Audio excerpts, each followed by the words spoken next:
Dans la spiritualité, ce sont les questions qui comptent, pas les réponses. Ce sont les questions qui comptent, pas les réponses. Nous, au niveau humain et naturel, on a cette tendance à se poser des questions pour obtenir une réponse et les projecteurs de notre âme sont focalisés sur la réponse que je dois trouver, la réponse que je dois trouver, la réponse que je dois trouver. On est focalisé sur la réponse alors qu'on cherche la réponse. La réponse, ça peut être ton abondance financière, la réponse, ça peut être ton bien-être, la réponse, ça peut être les solutions que tu cherches, les résultats que tu veux atteindre, voilà, un talent que tu veux mettre à profit ou n'importe quoi. Quelque chose que tu veux produire, que tu veux entreprendre, que tu veux réaliser. Prends tout ça comme la réponse ou une réponse. Dans n'importe quel domaine, hein, dans la vie sociale, dans la vie familiale, dans la vie personnelle, dans la vie privée, la réponse. On est focalisé sur la réponse au niveau naturel et intellectuel. Malheureusement, ce monde nous a formatés à fonctionner d'une manière opposée ou contraire au domaine du spirituel. C'est le spirituel qui a toutes les réponses, c'est le spirituel qui détient la vérité. Je parle du spirituel, le côté lumière du spirituel, parce qu'il y a une autre entité qui est l'obscurité. Voilà. Et moi, je suis en train de dire ceci. Dans la spiritualité, ce sont les questions qui comptent, pas les réponses. Ça trouble, n'est-ce pas? Ça trouble, ça met en confusion avec de quoi il parle. Comment ça, les questions qui ne comptent pas les réponses? On pose une question pour avoir une réponse, pour avoir un résultat. Oui. En fait, ce que je suis en train de vouloir dire, c'est quoi? C'est que nous avons cette tendance à entreprendre des actions, se battre, chercher, être dans la recherche de la réponse, de la solution. Mais en vérité, ce sur quoi nous devons nous concentrer, ce n'est pas la finalité, c'est le processus. Ce sur quoi nous devons nous concentrer, c'est le processus. Pourquoi? Parce que en matière de spiritualité, j'ai déjà eu à dire avant, quand j'ai parlé de la loi d'attraction, que nous attirons ce que nous sommes. Toutes les choses que tu recherches, en fait, tu les recherches avec beaucoup d'efforts, beaucoup de transpiration, pour des fois n'obtenir aucun résultat ou des résultats pas satisfaisants. Ces choses que tu recherches, ce sont des réalités existentielles déjà en toi. L'abondance est déjà en toi. Le bien-être, la joie est déjà en toi. La paix que tu cherches est déjà en toi. L'harmonie, toutes les vertus, toutes les choses positives, le merveilleux, les choses gracieuses, sur le plan matériel ou sur le plan intérieur qu'on cherche, ce sont des choses qui sont déjà en nous, puisqu'étant l'image du divin. Nous avons été faits à l'image du divin. À l'image. Ça veut dire que les vertus divines sont des vertus qui sont déjà en nous. Alors, quand nous sommes en train de chercher, en fait, on recherche des choses extérieurement qui sont des représentations de ce que nous sommes déjà intérieurement. Le fait d'avoir oublié que nous sommes ça intérieurement fait qu'on se sent vide. Et on veut aller chercher ces choses-là, l'abondance, le bien-être, la reconnaissance des autres, pour combler un vide. Or, étant des vertus déjà en nous, dans le processus, en fait, ce qu'il faut vraiment chercher, ce ne sont pas les solutions extérieures. Ce qu'il faut vraiment rechercher, c'est une meilleure version de soi-même. Une version plus gratifiante de soi-même. Un état plus prospère de notre âme en termes de connaissance, en termes d'éveil spirituel. Parce que plus tu vas t'éveiller spirituellement, t'éveiller en connaissance, t'éveiller en joie, t'éveiller en harmonie, plus tu vas t'éveiller sur le plan intérieur, plus tu vas attirer toutes ces choses que tu recherches naturellement. Alors, ce sont les questions qui comptent et pas les réponses, dans le sens où ce n'est pas le résultat que tu cherches sur lequel tu dois te concentrer. C'est sur la personne que tu es en train de devenir dans le processus pour obtenir le résultat. C'est ce sur quoi tu dois te concentrer. Le plus important, c'est la personne que tu es en train de devenir dans le processus. Donc le plus important, c'est le chemin, pas la destination. Donc le chemin, c'est ce que j'identifie à la question. La destination, c'est ce que j'identifie à la réponse.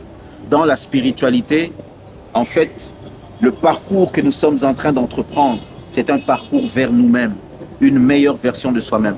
Or, la meilleure version de soi-même ne peut ressortir que face à du challenge, des épreuves, des difficultés. C'est la raison pour laquelle tu vis beaucoup de situations assez particulières,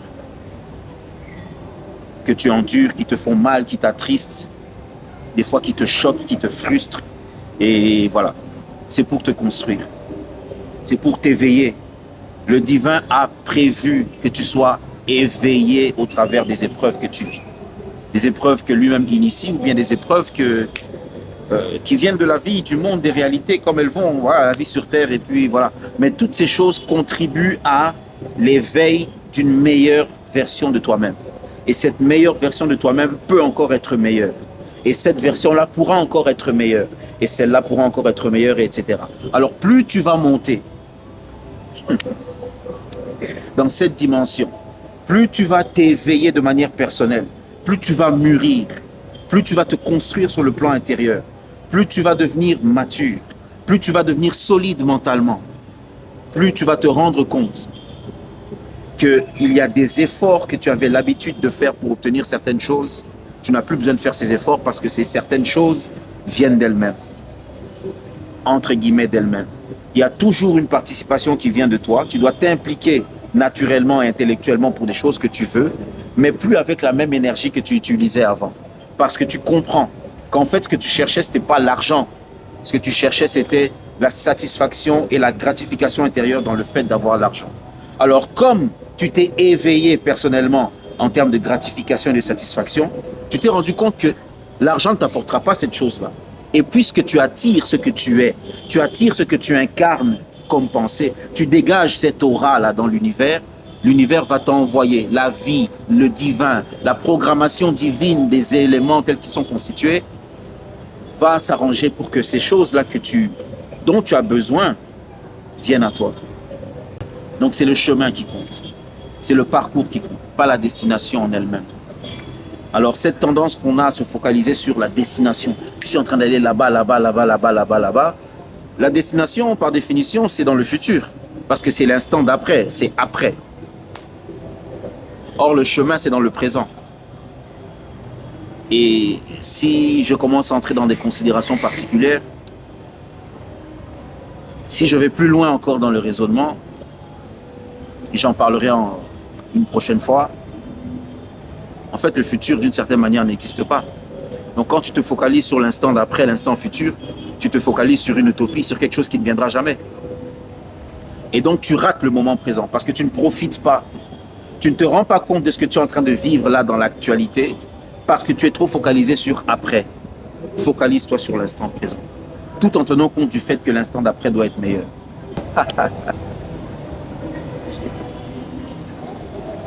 En vérité, quand on considère bien les choses, les réponses que nous voulons, elles sont cachées dans les questions que nous nous posons ou que nous posons de manière générale.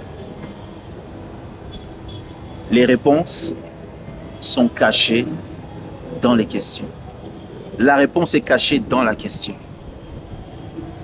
La question donne naissance au chemin. La question ouvre le chemin. Et une réponse n'est une réponse que par rapport à une question. Donc, sans question, il n'y a pas de réponse. Donc, la question engendre la réponse. Le questionnement engendre le résultat.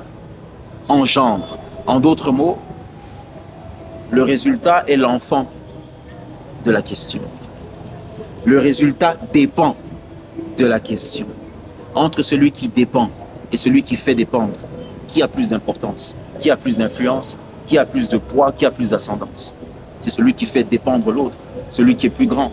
La question est plus grande, a plus d'impact, a plus d'importance. Quand je parle de la question, je fais référence au chemin, au cheminement, au parcours, au processus. Faites bien attention au processus. Le processus cache la réponse. En fait, la réponse, c'est toi-même. Depuis le tout début, ce que tu cherchais, c'était toi-même. Quoi qu'on puisse chercher dans cette vie, quoi qu'on veuille entreprendre, créer une entreprise, être reconnu par les autres, gagner, je sais pas moi, des sommes faramineuses, le luxe, le prestige, quelle que soit la chose qu'on veuille chercher, ce sont des représentations de ce que nous sommes déjà nous-mêmes en tant que image du divin. Au niveau existentiel, nous sommes déjà l'incarnation des vertus divines. Donc tout ce que nous recherchons des choses qui sont déjà en nous. En vérité, on se recherche nous-mêmes. Mais se rechercher soi-même, c'est rechercher l'actualisation de la meilleure version de soi-même pendant le processus. Et une fois qu'une meilleure version de toi-même naît, des fois tu ne te rends pas compte, mais certaines choses viennent avec un peu plus de facilité. Et tu n'as plus à te battre pour, ou à te battre outre mesure, te battre avec toute ton énergie, parce que ça vient déjà naturellement à toi. Et ça vient naturellement à toi parce que tu t'es laissé éveiller. Ce que beaucoup ne comprennent pas, c'est qu'il y a un lien direct, un lien surnaturel entre l'homme, l'esprit de l'homme et toutes les réalités qui l'environnent. Même les étoiles, les astres, le soleil, tout ce qui existe dans la vie, dans l'univers de manière générale, a été fait pour le service de l'homme. On est connecté à ces choses. Maintenant, ces choses ont des principes auxquels ils répondent, ont un comportement bien spécifique. Il faut juste comprendre comment ça marche, et quand tu commences à réagir comme il faut par rapport à la manière dont ça marche, tu verras que maintenant la majorité des gens ne vivent pas ça et ne comprennent pas ça. Et fort malheureusement, on est tellement enraciné dans nos procédés, nos habitudes, on est tellement ancré dedans que même quand on révèle ce genre de choses, quand je révèle ce genre de choses, beaucoup de gens vont voir ça comme des très belles théories, mais ça ne les intéresse pas. Ils veulent continuer dans ce qu'ils ont toujours connu. Alors, on peut révéler toutes les belles vérités, mais je suis lucide. Hein. Je sais que c'est pas tout le monde, peut-être même pas la majorité, qui en fera quelque chose d'utile, d'intelligent. Mais c'est pas grave. Le plus important, c'est que ça touche au moins une personne. Parce que quand ça touche au moins une personne, derrière cette personne peut se cacher des multitudes de personnes. Et voilà.